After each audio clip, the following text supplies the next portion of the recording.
நயன்தாரா நடிப்பில் வெளியான அன்னபூரணி படத்துக்கு கடும் எதிர்ப்பு கிளம்பியதைத் தொடர்ந்து அப்படம் நெட்ஃபிளிக்ஸ் OTT தளத்திலிருந்து நீக்கப்பட்டுள்ளது.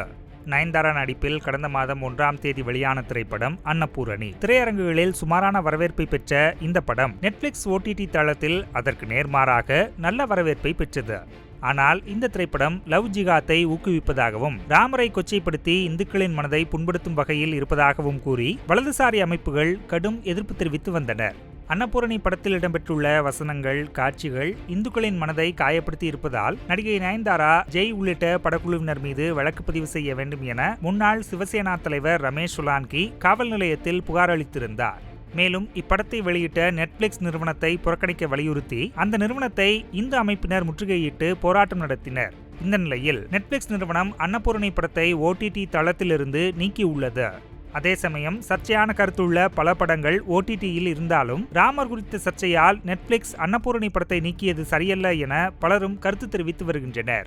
அயோத்தியில் கட்டப்பட்டுள்ள ராமர் கோயில் வரும் 22ஆம் தேதி திறக்கப்பட உள்ள நிலையில் அன்னபூரணி திரைப்படம் சர்ச்சையில் சிக்கியிருப்பது குறிப்பிடத்தக்கது. செய்திகளை உள்ளது உள்ளபடி தெரிந்து கொள்ள ரெஃப்ளெக்ட் நியூஸை சப்ஸ்கிரைப் பண்ணுங்க.